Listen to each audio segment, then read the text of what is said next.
Bienvenue sur le podcast À la rencontre des doctorants, podcast qui laisse la parole aux doctorantes et aux doctorants de l'école des Ponts ParisTech. Bonjour à tous, pour ce nouvel épisode, je rencontre Marcelo Serrao qui a réalisé sa thèse au laboratoire Eau, Environnement et Systèmes Urbains sur l'optimisation du traitement des eaux usées dans les stations d'épuration, notamment en y intégrant des techniques d'intelligence artificielle. Bonjour Marcelo.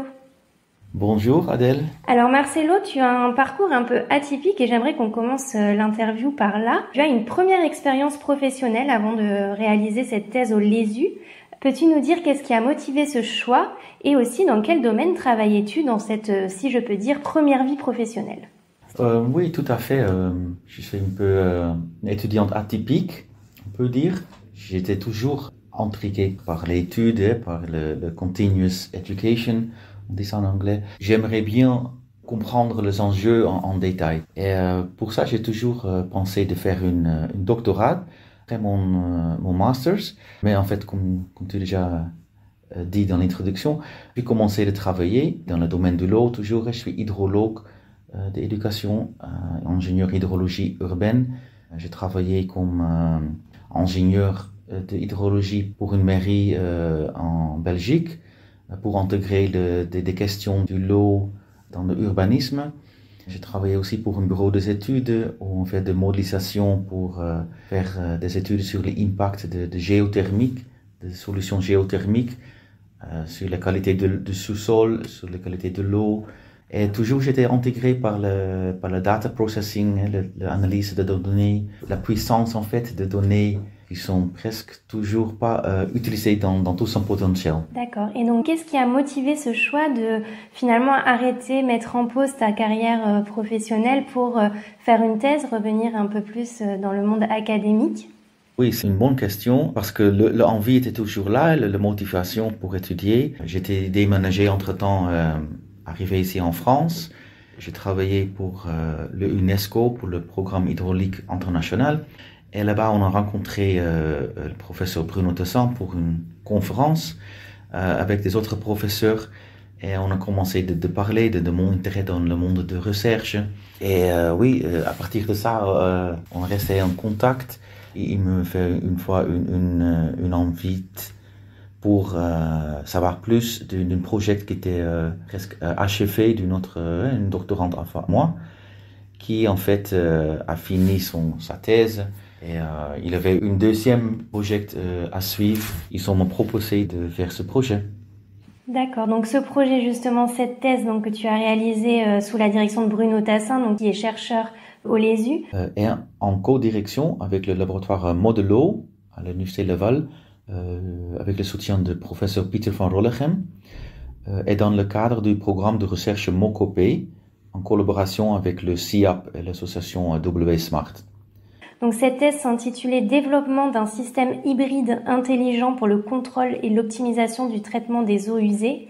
Alors avant de rentrer dans le vif du sujet, explique-nous en quelques mots comment fonctionne ce traitement des eaux usées dans une station d'épuration. Les stations d'épuration sont là pour traiter des polluants, pour éliminer des nutriments et toutes les matières qui en fait doivent être retirées d'un flux de l'eau.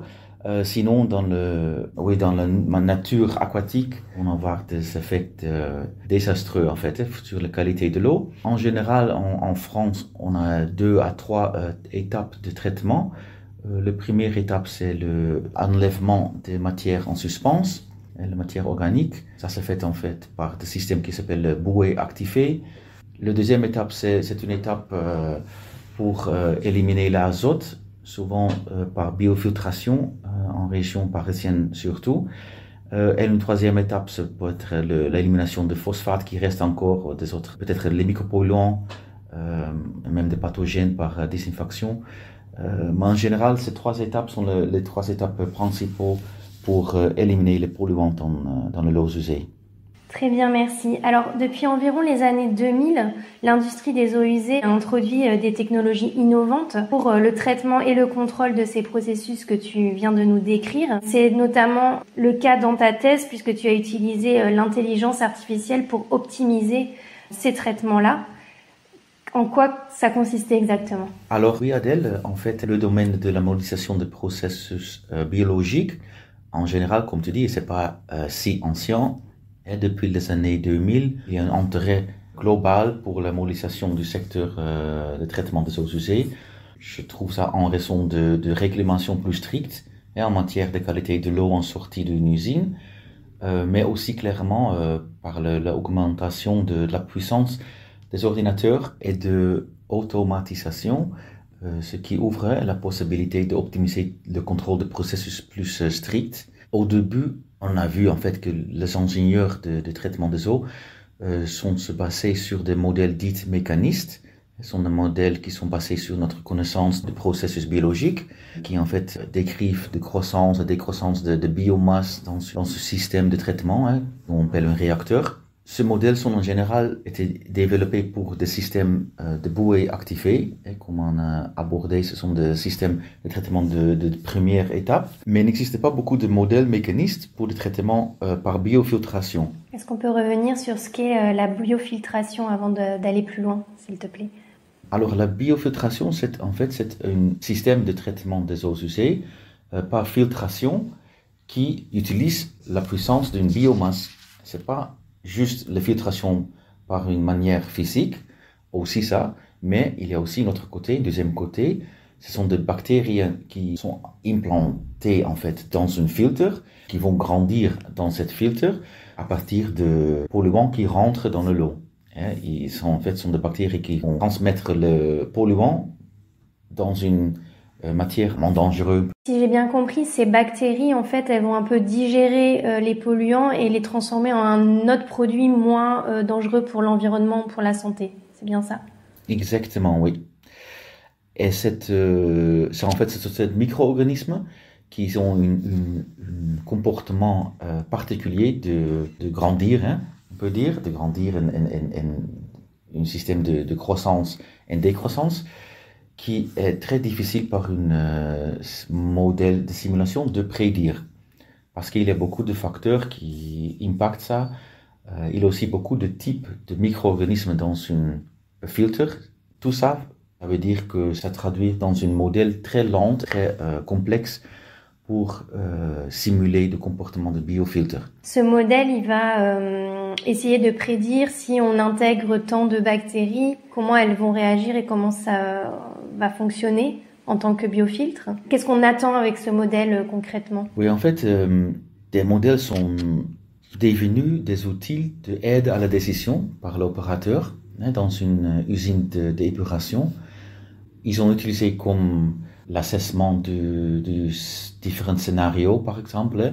Si on veut mettre en service encore une deuxième filière de traitement des eaux dans la même usine, qu'est-ce que ça va donner sur le coût énergétique, qu'est-ce que ça va donner sur le coût des réactifs à ajouter, le dosage de méthanol par exemple, ou de chlore ferrique. Qu'est-ce que ça va donner aussi pour la qualité de l'eau en sortie d'une usine.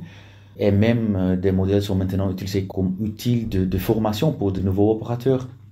Et ça donne un environnement très sécure pour, en fait, pas jouer, mais on peut dire recevoir une feeling, qu'est-ce que ça va donner un système, sans avoir vraiment rentrer dans une usine et faire des changements dans des usines qui sont en fait très dangereux de faire.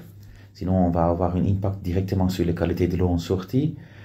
Pour tout éviter ça, on peut utiliser des modèles de simulation pour former de nouvelles personnes, pour analyser des scénarios et pour prédire l'impact d'une qualité de l'eau à l'entrée. Je pense que ça sont des principaux utilisations de modèles de simulation maintenant dans des usines d'épuration.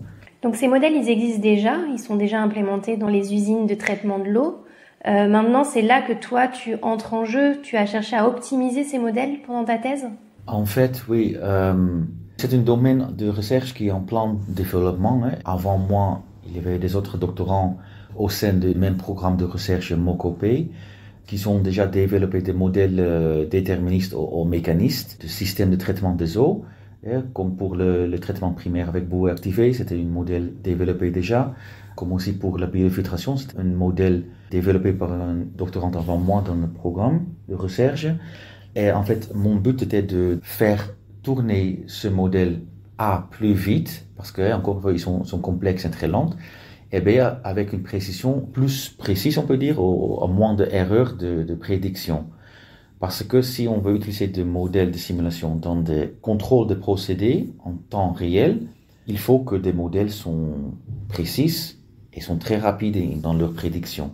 Et pour combler ces enjeux, mon idée c'était d'ajouter une couche intelligente aux modèles existants en utilisant des modèles de machine learning et d'intelligence artificielle qui en fait font tourner des modèles plus vite. Dans le background, on a le modèle mécaniste, mais dans la vraie interaction avec l'opérateur, il y a des modèles de machine learning. Et aussi, il nous donne cette possibilité de commander un processus par exemple, comme le dosage, comme l'ajout d'un réactif dans une biofiltre. Donc là, on parle finalement de modèles qui sont quasiment à temps réel, c'est ce qu'on essaye d'avoir au mieux. Oui, en fait, on parle d'un modèle hybride dans ce sens, parce qu'il y a de deux composantes qui sont intégrées. Il combine un modèle mécaniste, qui en fait est basé sur des connaissances pertinentes sur le processus, avec un modèle basé sur les données, un modèle de machine learning, qui augmente la précision des estimations en incluant des informations sur des sous-process mal décrits. Parce qu'un modèle mécaniste, pour le développer, on doit prendre des décisions, quels process on va inclure, quels paramètres vont être inclus, quels paramètres vont pas être inclus dans le modèle. On fait des assumptions et comme ça on perd beaucoup d'informations en fait. Et avec un modèle de machine learning qui est ajouté dans un contexte d'un modèle hybride, l'idée est que le modèle de machine learning, il va inclure ces sous-processus qui sont mal décrits par le modèle mécaniste. Alors, en introduction, tu nous as dit que tu avais fait des études en hydrologie, que tu avais travaillé de nombreuses années dans ce domaine. Là, il y a quand même de grandes compétences en informatique et en mathématiques dans cette thèse-là. Est-ce que c'était des compétences que tu avais déjà ou que tu as appris pendant ce doctorat? Oui, c'est vrai que dans ce type de doctorat où on parle de modèles, de modélisation, modèle mécaniste, modèle machine learning, automatisme, tout ça, c'était pour moi aussi un taux d'apprentissage très vite, même si j'ai toujours travaillé avec des modèles de simulation de l'eau souterraine ou de distribution de l'eau potable, mais c'était souvent ou presque toujours à côté comme une perspective d'un utilisateur ou d'un consultant dans un bureau des études. Mais oui, pour ce doctorat, c'était vraiment besoin de comprendre en détail qu'est-ce que c'est un modèle, qu'est-ce que c'est un modèle mécaniste, c'est quoi la différence avec un modèle analytique, une statistique, un modèle basé sur des données. Oui, c'est vrai que j'avais une période au début pour apprendre beaucoup de choses. Et le modèle hybride qui était développé dans ma thèse, avec le but encore une fois d'améliorer la précision de l'estimation de qualité de l'eau en sortie de ce système de biofiltration. En fait, je l'ai appliqué sur trois composantes en l'eau en sortie, une composante de l'azote, une composante de matière en suspens et une composante qui s'appelle DCO qui est là pour la matière organique. Et pour chaque variable en sortie, il y a amélioré l'erreur de prédiction. Ça dépend un peu, il y a une erreur de prédiction qui était plus pour l'azote et moins pour la matière en suspens. Ça a aussi un lien avec des données qui sont observées. Parce que pour mon modèle, pour le développement de ce modèle, j'avais besoin de données en haute fréquence qui étaient captées par des capteurs en ligne qui sont vraiment installés dans l'eau brute et l'eau à l'entrée de l'usine et en sortie du processus. Avec ces capteurs, on a eu beaucoup d'enjeux de travail pour nettoyer les données, pour détecter des données aberrantes, des fautes des capteurs. Et ça aussi, j'ai appris beaucoup que, en général, un modèle, il peut fonctionner pour pour nous, les hommes en fait, mais il a besoin de données qui sont nettoyées. On a vraiment besoin de données qui sont de haute qualité. Et avec ma thèse, j'ai travaillé beaucoup sur ce sujet aussi. Et une fois que les données sont vraiment nettoyées, ils sont dans de bonne qualité, ça rentre dans le modèle hybride qui prend en fait ces deux composantes, un modèle de machine learning qui aide un modèle mécaniste. Et les résultats sont là. Les résultats sont que le modèle hybride améliorait la précision de qualité de l'eau en sortie.